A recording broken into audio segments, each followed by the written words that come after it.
Welcome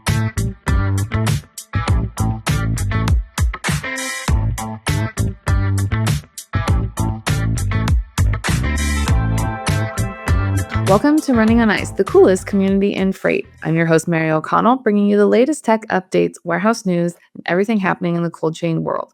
Not only are they the coolest show in freight, but there's also Running on Ice, the newsletter that could not be colder. You can subscribe to that on freightwaves.com/runningonIce. Today, we welcome Lynn Gravely, CEO of NT Logistics. Welcome to the show, Lynn. Well, thank you, Mary. It's good to be with you. I'm excited for today. This is something that I like to think of it as an unsung hero of the supply chain. And that's kind of that optimization processes and really making the cold chain efficient. It's something that everyone has to deal with, but it's not like the fun, exciting parts. It's just kind of like, how do we keep things running so that way we're not losing product?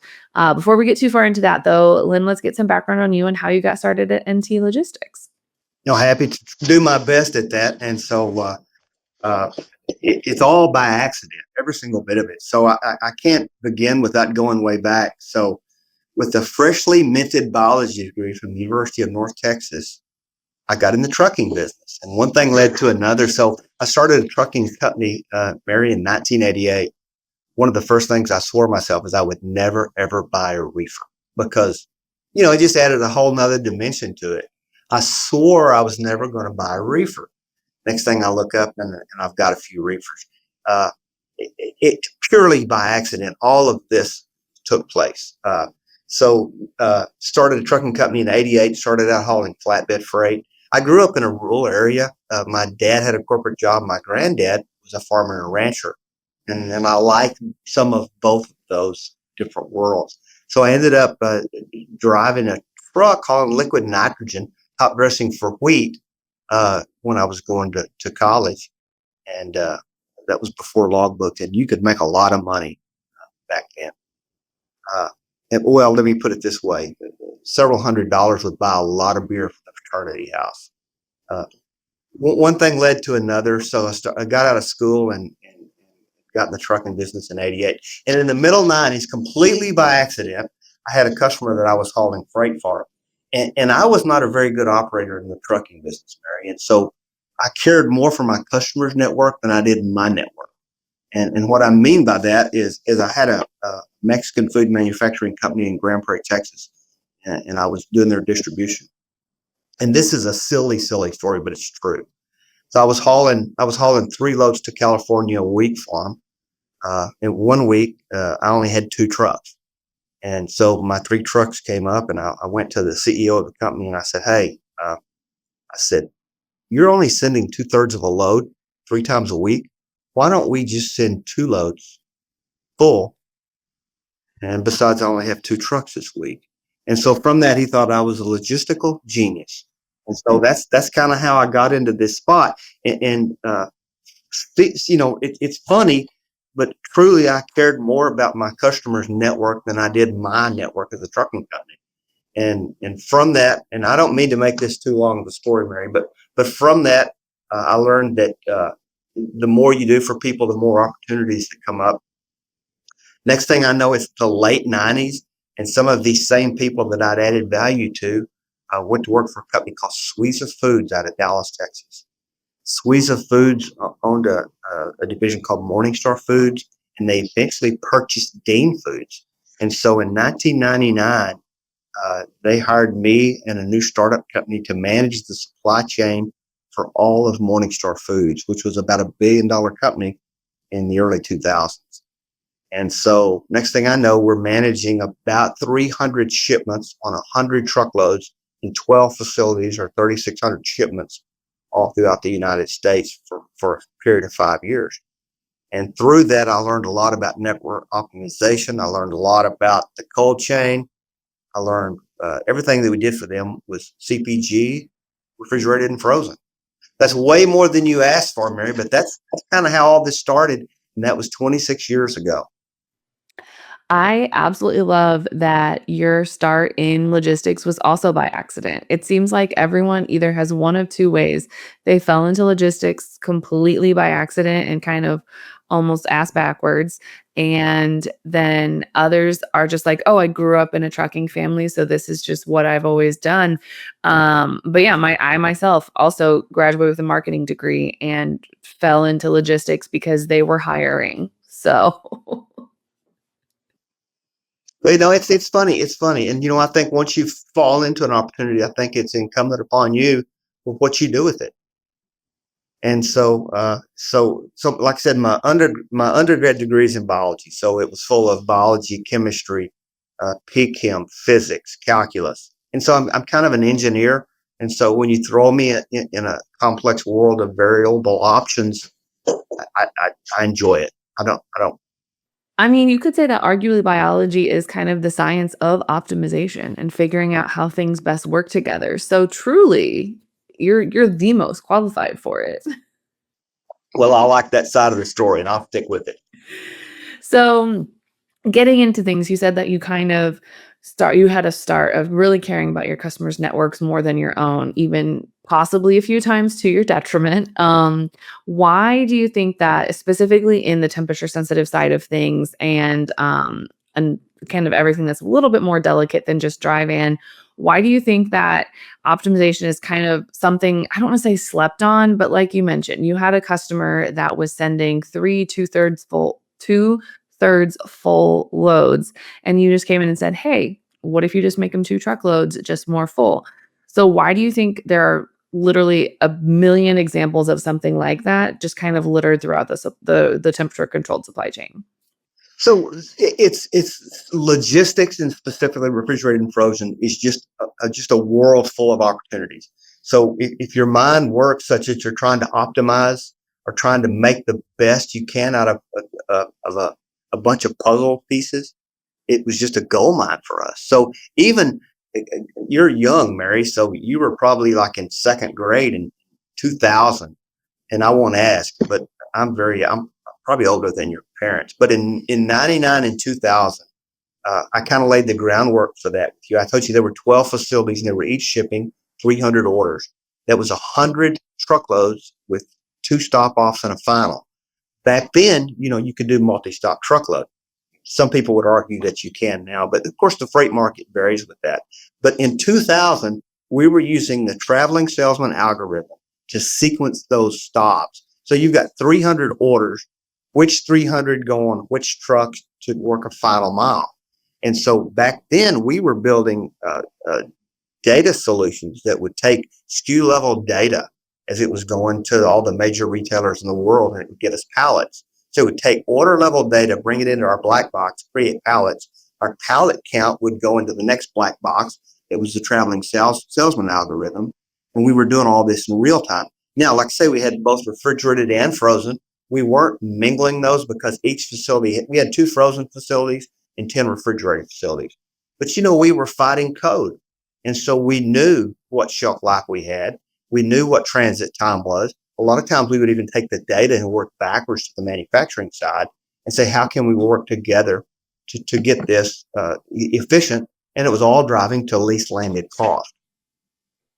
I think that's something that everybody kind of forgets about. And that's that, you get so caught up in the weeds in the day to day. And like, this is how the process works now. We have all these orders from the manufacturer, we have to get them out. Sometimes I still maintain that multi stop loads work to this day. I did it, it works. It's hard sometimes, but you can get it to work with the right carrier, the right customer. But I think that's something that everybody forgets is they get too kind of granular and in the weeds versus taking a step back and say, I am a managed transportation or I am a logistics solution provider for my customer.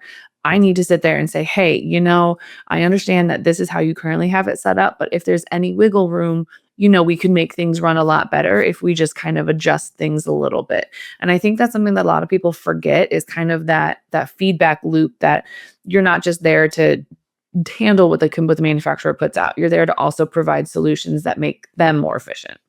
No, you're absolutely right. And so everything I'm telling you happened 20 years ago. So for the last 20 years, we've been kind of refining that same mission. And I wrote this down because I didn't want to forget it. A year ago, I wrote this down. Uh, analysts, analytics that drive behavioral change. So you talk about getting down in the weeds and the multi-stop truckload. And when you're looking at broad, diverse networks for a manufacturer, you have to be in the weeds because you have to execute, but you also have to come up out of the weeds and you have to have dashboards or control towers that are showing your least landed costs on a per pound basis. And then you have to use those metrics to drive behavior change. And what I mean by that is I keep coming back to those early lessons, and you stop me if I tell too many silly stories, Mary. But I remember one time when the network optimization was saying we were supposed to be at an affiliated foods distribution center in Amarillo on Tuesday. And they'd been delivering it on Thursday for years. And our systems were saying, look, if we can deliver it on a Tuesday, it saves this, it saves this. It's just a great thing to do. And they said, well, we can't do that. We've been delivering it on Thursday for years. And then we went back and we said, well, look, it saves this. And it was a huge number. And we said, would you please just ask them? They said, well, I don't want to, but I will. And so they did. And they said, we would love for you to do it on Tuesday. Well, we've been taking it on Thursday forever. And they said, yeah, but that's just because we thought that's what you wanted. So it's kind of using data and metrics to say what if, and then have the gumption to ask the questions, because anywhere we can save money in the supply chain, it benefits everybody. So it's a lot of times we're huge into metrics. So if we can save a tenth of a penny here and the volume is huge, maybe go to that retailer or that distribution center and say, hey, maybe we share this because it just makes us more efficient. So, one of the things you brought up that I have noticed is a huge trend just throughout the industry, and that is people are hesitant to talk to their shippers and their distribution centers and their warehouses. They're hesitant to go back to them and say, hey, we found a problem. Hey, we found something, a way to improve. Hey, we need literally anything. And that's something that I've never really understood is because, you're working with these people and you're hauling their loads for them. So, like, why are you scared to go talk to them about the services that they've hired you to do for them? Yeah, I think it's as the relationship develops, like with any other relationship. So, I talked about our 26-year history, and 26 years ago we had the three IT folks, we called them, and they would make sure everything worked, and they were building, and we were outsourcing a lot of building, a lot of the technology tools. And today we've got six data analysts. And these six data analysts sit there and stare at Power BI screens, and we'll get some of the transportation people to go in there. But we're driving costs 4 decimals to the right of the period, and we're saying this is what the network's doing. And then we create a series of, hey, if you change this, this happens. And we do that so that we can share that with these people. And it's like I say, it's analytics that changes behavior, because just like in every other realm of the business world and personal world, we all kind of seem to get in a rut and we do the same thing the same way. And it's because we've always done it that way. So we hope our data drives behavioral change, or at least opens up, hey, what if? What if this happens? What if this happens? That is something that I think a lot of people kind of forget is that, especially it's very trendy right now, introduce AI, have all these machine learning, data analysis things. And that's a huge trend right now, which as it should be, it provides incredible insights into a network, into a customer. But people will go and get this really fancy tool to crunch all this data and kind of like bring all these analysis forward, but they don't have someone at the end of that to sit there and say, okay, this is what the data is showing me, and this is how I'm going to make an actionable plan that I can turn over and say, hey, this is where the cost savings is. This is what we need to do. I'm glad that you guys have seen that the value of having those people there to say, to take that data and make those inferences and say, hey, this is what we need to do moving forward to really affect significant change. Yeah, yeah. So I'm old and I'm not real good with technology. So I did a little research, and I feel as though you might possibly know who Rowdy the Red Hawk is. I do know who Rowdy the Red Hawk is. Okay, so we've got a Scrappy the Eagle.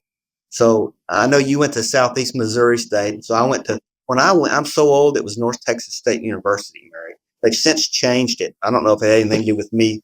They they regretted giving me the degree, but so I went there, and we have a good relationship with them, and we work with their supply. I'm actually chairman of their supply chain and advisory program, and just love the school. We've got a great supply chain program headed up there by Dr. Sousher, and so part of us giving back is we also get some of those talented young kids out of there.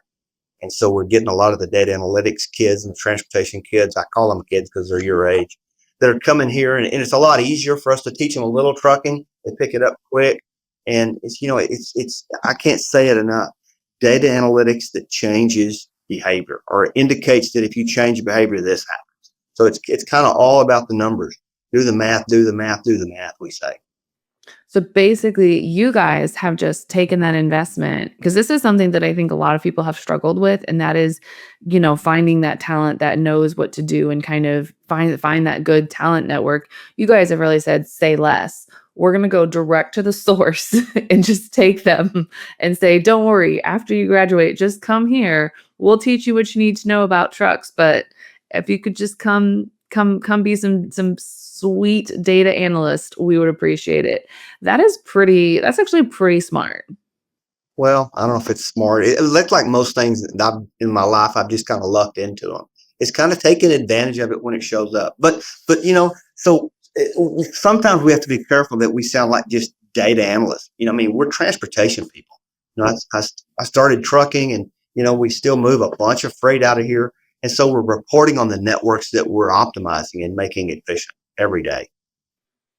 And that is the important part. Getting it all comes back to that efficiency is it all goes into it because, if you didn't have a history of being a truck driver or driving, you wouldn't necessarily know some of the areas that you can improve. You wouldn't have had those original opportunities to say, hey, let's turn 3 trucks into 2, because those are the trucks that I have around this week. Because that's also something that I feel like a lot of people kind of lose I don't wanna say lose sight of, but they almost kind of forget that there is that component to it of going through and finding that improvement and making sure that, you're keeping goods running and you're not increasing spoilage or waste or anything like that.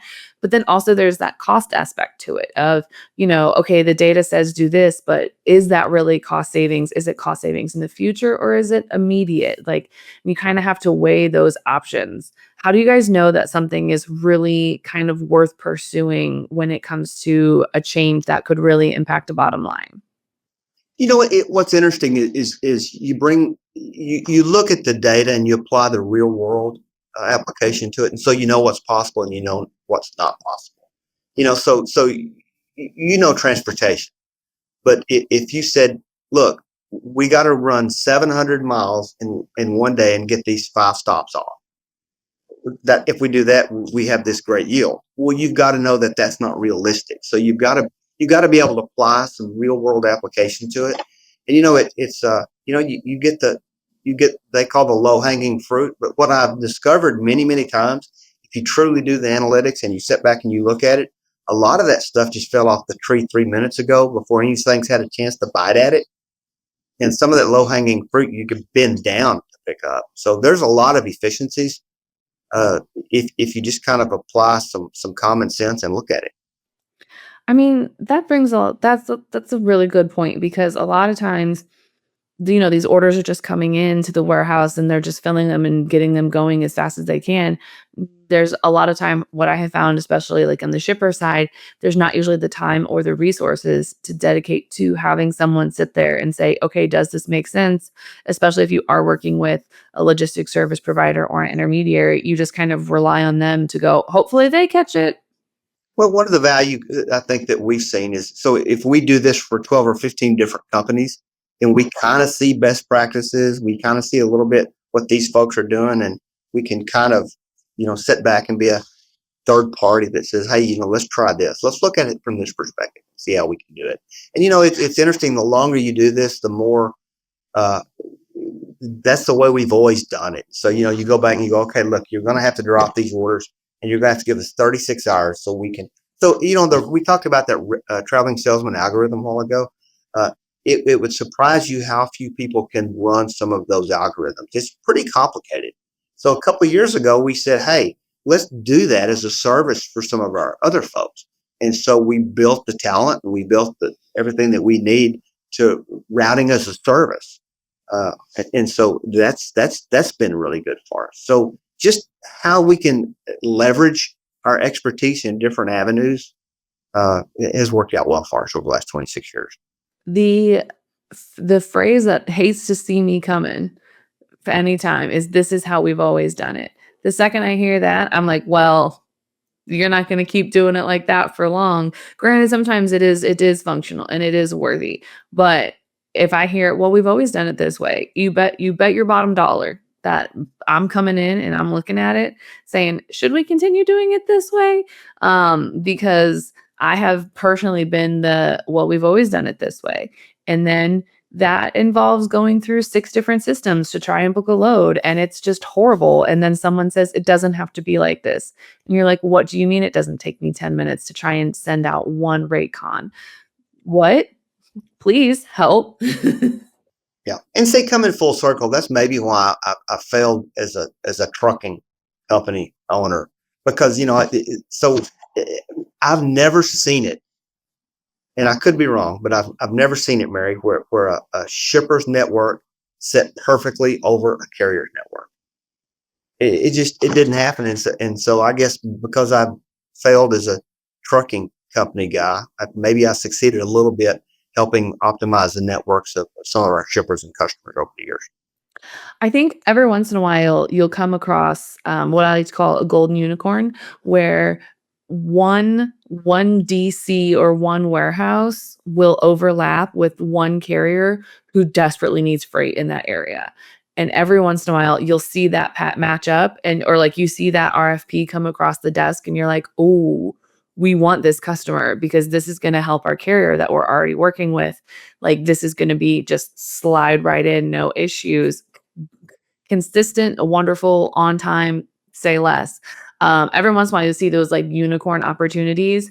And those are when it's a good day. When you're like, "Oh, look at this. I solved your problem for you." But I'm gonna say those happen like once in a blue moon. Those are not very often, but they are very nice when they do happen. For sure. So, that being said, Lynn, we are coming towards the end of our time together today. But there's a question that everybody comes in the show has to answer, and you, sir, are no exception. Is cereal considered a soup? Well, if cereal is a soup, Mary, Mhm. then I'm from Texas, Mhm. and if cereal is a soup, then bluebonnets are weeds, and Dr. Pepper is just soda. Okay. All So, right.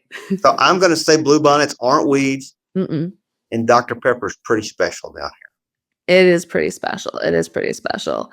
I drive by a giant Dr. Pepper bottle all the time up here in St. Louis, so it's I get the specialty of the giant Dr. Pepper. here. And you know Uh, about bluebonnets, right? mhm, That's our isn't that state flower. I was gonna say, I thought that was the state flower for y'all. So, all right, Lynn, if anyone has thoughts on Dr. Pepper bluebonnets, or if they are just kind of stuck in a massive pile of they don't know how to make it make sense, where can they find you outside the show? www.ntlogistics.com. Perfect. You guys heard it here first. The website's open, ready for you to probably fill out the contact us tab and hang out with Lynn. He'll probably solve most of your problems. I can't say all because, you don't have a magic wand, but most of them. We do have some pixie dust, though, Mary. Okay, so maybe you can solve everyone's problems. Well, no, we just have so much pixie dust. Thank you so much for joining us today. Hey, thanks for having us, Mary. You can catch other episodes of Running on Ice right here on FreightWaves TV, YouTube, or anywhere else you get your podcasts like Apple Podcast and Spotify. Need more Running on Ice news? No sweat. Subscribe to the newsletter on freightwaves.com/runningonIce. See you on the internet.